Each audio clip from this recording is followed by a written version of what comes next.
What's up, everyone? Jeremy here from The Quartering, and I've got reason to celebrate. And even if it ends up being short-lived, I think it's pretty good. Donald Trump just single-handedly destroyed basically the entire left-wing griftosphere. Now, certainly some of them will move away from free Palestine to free healthcare or climate change or probably most likely anti-ICE. But for the most part, many people have built their entire brand around free Palestine. And Donald Trump just brokered a deal that will likely bring him a Nobel Peace Prize. I'm not kidding you. The level of global buzz around this peace deal that he has brokered, obviously with his team, could end up being his greatest legacy. Now, I happen to like the fact that we saw a net immigration of like minus 2.2 million or something like that so far. I'd like to see another 20 million deportations while he's still president. But right now, this is a massive win. And if you want a leftist to have a complete and total meltdown today, all you have to do is just whisper in their ear. Now, wear a raincoat, okay? But just whisper into their ear that Donald Trump just single-handedly ended the genocide in Palestine, and just see what they do. My guess is it'll look a little something like this. They're going to get really mad. They're going to say he didn't do it fast enough, or people on the left and the right will probably also say that Israel won't stick to it. Now, Israel doesn't exactly have a great history with sticking to ceasefires and, following through on said ceasefires. We saw that with Iran. With Palestine, I don't know. I think probably the only way you're going to see the ceasefire carry out is if Bibi Netanyahu gets voted out.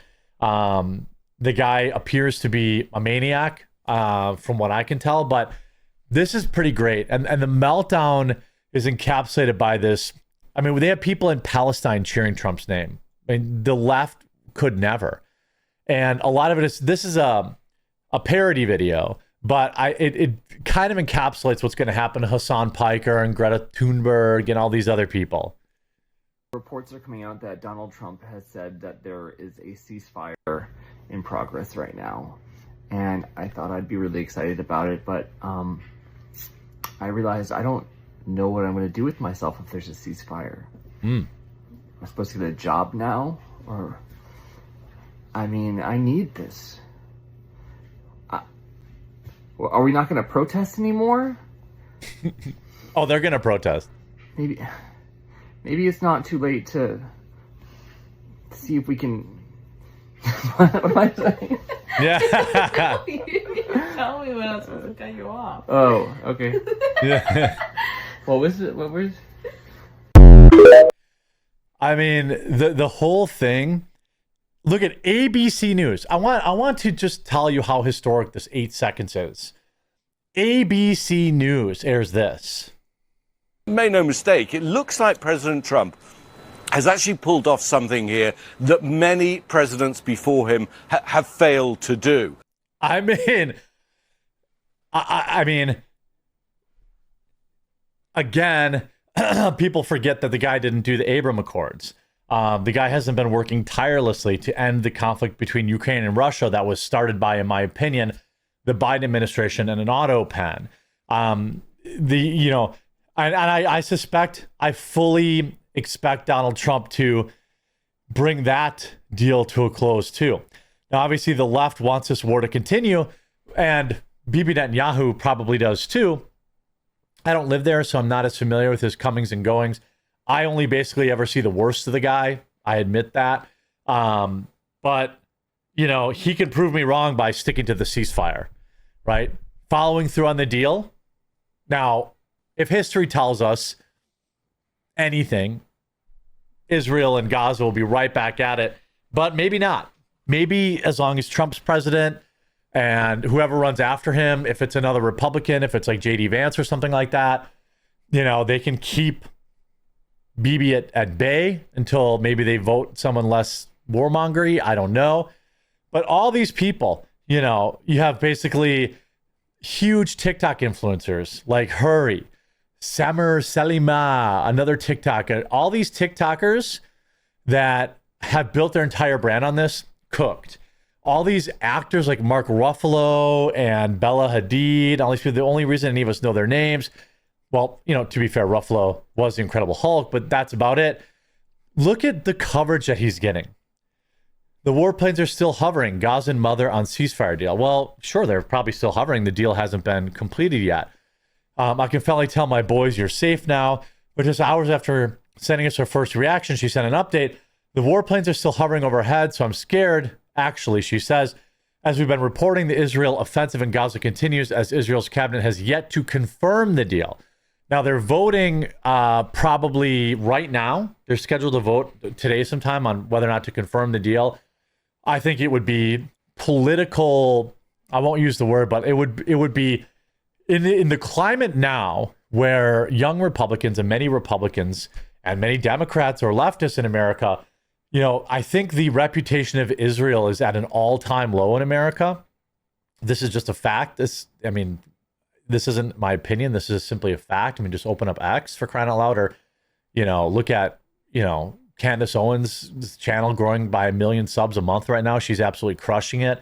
And she's kind of got a primary target for her criticism. Clearly, a lot of people agree with her and Tucker and everybody else.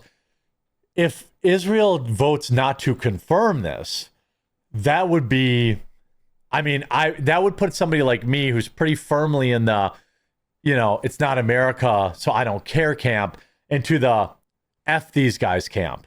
And if you lose me, I don't know what else there is. I'm about as, you know, you guys get frustrated with me all the time. If you lose me to the Israel bad camp, then you really did something. If they don't confirm this deal and go through, you see Trump's main achievement of the year. Yeah, I would say Trump is expected to visit Israel and Egypt this weekend during his Middle East trip. Now, the Israeli Security Cabinet is meeting right now. This is about an hour ago they started meeting. There'll be discussions for an hour before the government. Meets again. If they do confirm this, which I suspect they will, because it would be politically disastrous if they didn't. Now, some might say, well, Israel doesn't care. Well, if that's the case, then you're going to lose me, right? Like, you're going to lose a lot of people who have tried to stay out of it, essentially. Here you have in war-torn streets of Gaza, they are chanting Trump's name.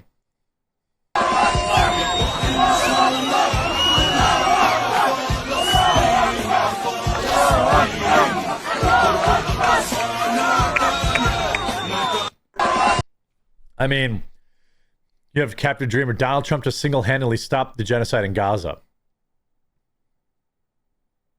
Maybe the government should always be shut down. You have this thing, you know, I nominated President Trump for the Nobel Peace Prize. Here's why he deserves it. If he gets a Nobel Peace Prize, the left is, are you kidding me? Look at this dramatic video from yesterday. Trump is forced to end a roundtable discussion after receiving news that Marco Rubio said that a peace deal in Gaza is at our fingertips and they need him to close the deal. Criminal conspiracy. Okay. I'm just giving. Now they're all asking it. Well, Yeah, I was just given a note by the Secretary of State saying that we're very close to a deal in the Middle East, and they're going to need me pretty quickly. So I will take a couple of more questions. Criminal. Absolutely incredible. Now, again, if this deal is not upheld by either side, well, you will create an enemy of me, right? If Hamas does what Hamas does, then you're going to have, well, I don't think I'll ever be like a pro-Israel guy, but I will understand why Israel will, want to back out. But as of right now, Trump can only do the deal. He can't also act for the people on both sides. This guy said, when I wrote the Norwegian Nobel Committee, January 29th, 2025, it was with urgency. I did it just days after President Donald Trump's inauguration. Some called it premature, but they clearly missed the fine print. My nomination was tied to the actual release of the hostages. I wanted to honor his unwavering commitment to secure the release of hostages from one of the most complex and volatile regions in the world. I wrote to the committee not only as a law professor, but one as one of the categories eligible, that's typo, to nominate, but also as an American Israeli who has witnessed firsthand the devastating rise of mean words about Jewish people and the growing attacks on myself and my community. If Donald Trump ends up getting the Nobel Peace Prize, I just don't know how the left will ever handle it. I don't know how the left... Why is Rumble trending? I keep seeing Rumble trending, but I don't see any news about it. This is... I mean, look at this. Here's what... Journalist Brandy Cruz says she no longer suffers from TDS, admits she suffered from TDS for 8 years. Now she's happier and thinks she's got more attractive after recovery. Listen to this. And I was told by probably a dozen people not to tell you this. I'm going to tell it to you anyway, because it's relevant to what we're talking about. I'm living proof that you can recover from TDS. I had strong Trump derangement syndrome for probably 8 years. This is one of the reasons I recovered from it. And by the way, it's much better to not have TDS. I'm happier, I'm healthier, more successful. I even think I got a little more attractive after I got rid of my Trump derangement syndrome. Yes. I mean, what is going to happen here? If Trump secures this deal, is the press going to start fawning over him like they did Obama? You know, I'm a reporter in Seattle, and frankly, I could not care any less what any of you have to say about this meeting. Could not care any less. We're not here for you. I'm not here to convince any of you that Antifa is a real thing. Because if you have not come to that conclusion by now, you are never going to come to that conclusion because you don't want to see it. And you're going to go and you're going to say it's a bunch of right-wing conservative influencers who are here spinning a tale. I was one of you. I was a mainstream reporter in Seattle for 10 years. I was a TV reporter on the streets doing my job, and I was still assaulted by Antifa. That's correct. So it's not about being conservative. It's about people who go there and show what they're doing.